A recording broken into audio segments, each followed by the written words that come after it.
दादा के कार्यक्रम में दादा पर साहित्य के क्षेत्र में कुछ बोलने के लिए यहाँ बहुत लोग हैं।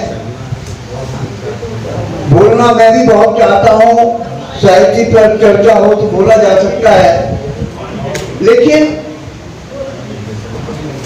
जब से ये कार्यक्रम बना है तब से निरंतर वही दृश्य, वही सब कुछ मेरे जीवन में जो घटित हुआ। अभी इन बच्चों ने अपनी बात रखी,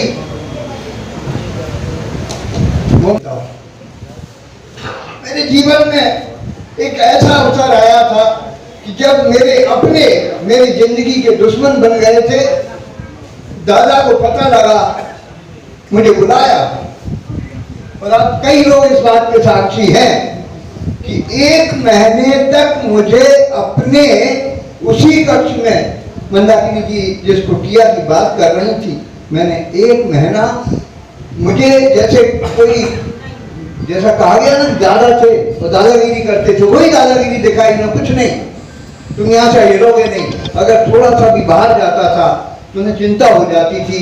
वो एक ऐसा काल मेरे जीवन का आया था, और उस काल में कोई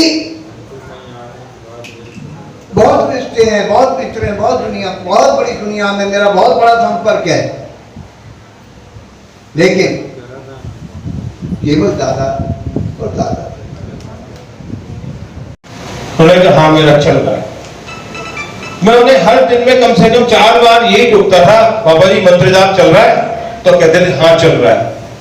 उस दिन भी बिल्कुल वही था, वो शरीर छोड़ रहे थे और मैं कह रहा था मंत्र जाप चल रहा है, वो कहते चल रहा है। इससे अच्छी गति कोई हो नहीं सकती, बहुत सुंदर गति। योग अवस्था में शरीर को छोड़ दिया हम सबके सामने, शनै शनै शनै शनै, अंत भला तो सब भला।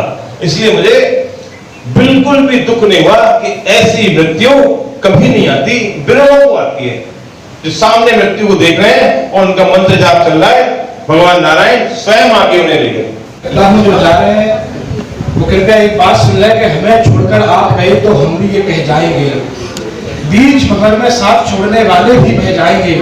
अगर युद्ध में अर्जुन बनना है तो पूरी बात सुनो, अर्ध कथाएं सुनने वाले अभिमन्यु रह जाएंगे। और जो खड़े हैं वो बैठ जाए तो अच्छा लगेगा। मैं तो केवल 2 बात कहना चाहता हूँ। नई पीढ़ी का छोटा सा एक अदना सा कलमकार 5-6 साल पहले यहाँ गोष्ठी में आता था, तो मैंने गोष्ठी में कुछ घनाक्षरी छंद पढ़े। तो जैसा कि बताया भारती जी ने कि वो दादा थे, तो दादा ने मेरे को डांट दिया, मुझसे बोले 12 की मिला।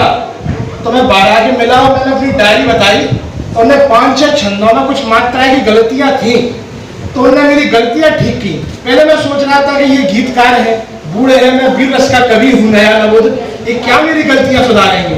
लेकिन उन्होंने कान पकड़ के जिस तरह से मेरी गलतियां सुधारी, मुझे कतई बुरा नहीं लगा। और उसके बाद मैं आदरणीय पुनीत भैया के संपर्क में आया, तो पुनीत भैया बैठे रहते थे तो कहते थे अहमद कुछ सुनाओ। मैं कहता था भाई साहब कहाँ रहते हो? बोले मैं नई सड़क पर रहता हूँ। तो मैं कहता था भाई साहब हमारे बड़े ज्येष्ठ वृद्ध कवि रहते हैं, आदरणीय राम प्रकाश अनुराग जी, क्या आप उनको जानते हैं? तो बोले हाँ वो मेरे पिताजी हैं। तो तभी मुझे लगा कि कहीं ना कहीं भाई साहब संवेदनशील राजनीति करते तो कहीं ना कहीं संस्कार किसी ना किसी के टकरा रहे होंगे। मान लो अभी मैंने कुछ पंक्तियां ये भी पढ़ी कि नेताओं की भीड़ चाल है, नेता कोई नहीं है। संस्कृत में एक कहावत है कि नहीं कि नेता जो सबको आगे लेकर चले वो नेता होता है।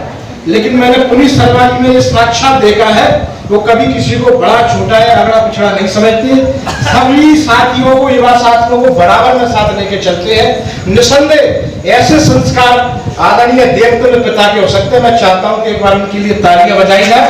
और आदरणीय ज्येष्ठ भ्राता राम कुमार जी, आनंद भाई साहब, पुनीत भैया ने जो कार्यक्रम रखा है, निसंदेह वो तीनों ज्येष्ठ पुत्र मेरे बड़े भाई साधुवाद के पात्र हैं। अंतिम पंक्तियां कह के अपनी जगह लेना कौन रखता है? प्यारों में परिंदों के लिए पिंडों में पानी कौन रखता है? एक आप ही हैं जो संभाले हैं पिता की विरासत को, वरना सलीके से बुजुर्गों की निशानी कौन रखता है? आज मानस भवन में जो कार्यक्रम किया जा रहा है, इसके बारे में थोड़ी सी जानकारी दी। ये कार्यक्रम पंडित राम प्रकाश अनुराग वरिष्ठ साहित्यकार की प्रख्यात उनकी स्मृति दिवस के रूप में मनाया जा रहा है। क्या मतलब यहाँ पर उनकी स्मृति में कोई किताब पुस्तक विमोचन भी किया गया? हाँ, एक उनके ऊपर लेख लिखा गया है, लोक मंगल पत्रिका है, जो उनको सेंट्रलाइज करके उन्होंने उनको पूरा छापा है, उनके पूरे व्यक्तित्व को उसे लोकार्पित किया है। कौन कौन लोग आज कार्यक्रम में आए हुए हैं, यहाँ पर जो मंच पर जो लोग बैठे हुए हैं? हाँ, इसमें डॉक्टर भगवान स्वरूप चैतन्य, डॉक्टर सुरेश कमराज, विजय कृष्ण योगी, डॉक्टर मंदाकिनी शर्मा और मिश्रा जी, आनंद मिश्रा जी के छोटे बेटे। आप उनके बड़े बेटे हैं? मैं अनुरागी जी का छोटा बेटा हूँ। क्या नाम है आपका? आनंद शर्मा, मैं एडवोकेट हूँ हाईकोर्ट में और आचार्य हूँ। जी, आज इतने सारे लोगों ने आकर के उन आपके पिताजी की सराहना की है, उनकी काव्य की सराहना की, उनके साहित्य की सराहना की है, तो आपको कितना प्राउड होता है? बहुत मुझे गर्व है। मैं अनुरागी जी का बेटा हूँ, एक सच्चे साहित्यकार का बेटा हूँ। उन्होंने अपना सारा जीवन समर्पित कर दिया साहित्य को लेकर। आप अपनी तरफ से क्या प्रयास करेंगे कि आपके पिताजी जो एक साहित्य छोड़ करके गए हैं और साहित्य कभी नहीं मरता, तो इसको आगे लोगों तक पहुंचाने का आप क्या और प्रयास करेंगे? बिल्कुल, इसको हम बहुत आगे लेकर के जाएंगे। उन्होंने जो नींव रखी है, हम उस पर पूरी इमारत खड़ी करेंगे। हम इसमें अगले वर्ष से पिताजी को लेकर के 11,000 रुपये का एक पुरस्कार हमने घोषित किया है और हम कॉलेज, यूनिवर्सिटी सब जगह पर हिंदी विधा को लेकर के जो बच्चे हैं उन्हें तैयार करेंगे और गीत साहित्य साधना को निरंतर आगे बढ़ाएंगे, जैसा कि उनका सोच और संकल्पता से आगे बढ़ाएंगे। आज आपके पिताजी जो एक साहित्य छोड़ करके गए हैं, उसको लेकर के यहाँ पर इतने बड़े बड़े साहित्यकार आकर के आपके पिताजी के बारे में इतनी बड़ी बड़ी बातें, अच्छी अच्छी बातें बोल रहे हैं और उनका जो व्यक्तित्व है उसकी व्याख्या यहाँ पर कर रहे हैं, तो पूरा परिवार यहाँ पर है। आपको कितना प्राउड हो रहा है कि आपके पिताजी वो चीज़ छोड़ के गए जो साहित्य कभी नहीं मरता? देखिए, ये तो हर बच्चे के लिए अपने पिता की कोई भी कार्य बहुत हर्ष और गर्व की बात होती है। मेरे पिता तो बहुत महाकाव्य बड़ा लिख कर गए हैं और आज जिस संस्था ने कार्यक्रम कराया, हम सब उससे बहुत गौरव महसूस कर रहे हैं कि आज हमारे पिता इतना विरासत में छोड़ के गए हैं लोगों को पढ़ने के लिए, लिखने के लिए।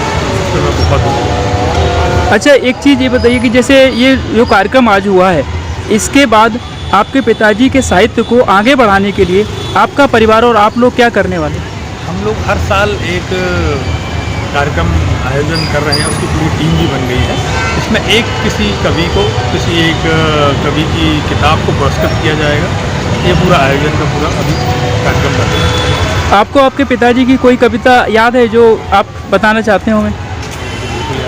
जी, एक कविता है जो मैं अक्सर याद करता हूँ। जी। जितनी खुशियाँ देता हूँ दर्द पर आए लेता हूँ, जब चाहो तब तुम भी अपने दर्द से उपचार